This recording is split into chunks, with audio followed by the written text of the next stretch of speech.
Well, fireworks at a hearing on Capitol Hill today when a representative from Rhode Island questioned U.S. Secretary of Homeland Security Kristi Noem about deportation policies. Madam Secretary, how many United States military veterans have you deported? Sir, we have not deported U.S. citizens or military veterans. We are joined on Zoom by a gentleman named Sae Joon Park. He is a United States Army combat veteran. Earlier this year, you deported him to Korea, a country he hasn't lived in since he was 7 years old. Noem testifying that no veterans are being deported. What she didn't know is that Rhode Island Representative Seth Magaziner had the recently deported U.S. Army Purple Heart veteran and longtime Hawaii resident Sae Joon Park ready on a video call.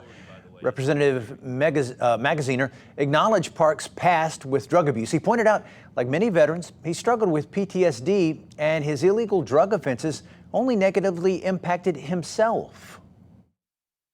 Madam Secretary, how many United States military veterans have you deported? Sir, we have not deported U.S. citizens or military veterans.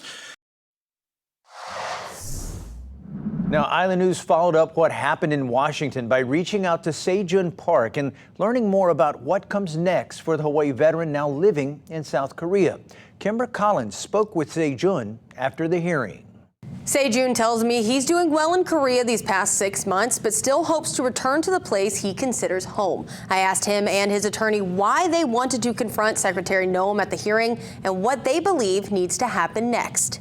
Sae Joon Park and his attorney said appearing at Wednesday's hearing wasn't about politics, but about making sure his story was heard. Park is a Purple Heart Army veteran who self-deported to South Korea earlier this year after a decades-old drug conviction in New York triggered the loss of his green card. I just can't believe that this is happening, and I just hope she realizes what's actually happening out there, and just not answer whatever that comes to her mind, even though it's not true. Having his story shared and having him confront Secretary Noem allows people to really look at the reality of immigration enforcement, who it's really impacting, who it's really hurting.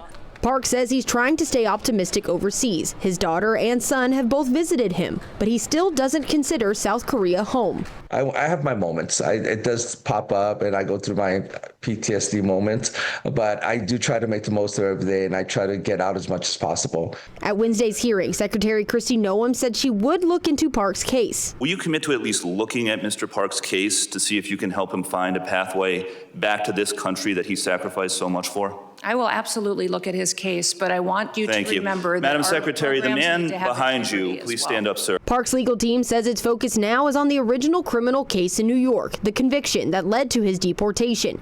They're working to have it reduced to a misdemeanor and possibly clear a path for him to return to the U.S. I'm just very grateful for my team.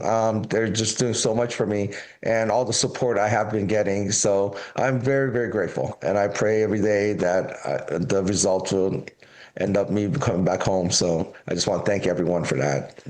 Now, as of this report, Park's legal team said they have not heard from Secretary Noem or her team. Kimber Collins, Island News.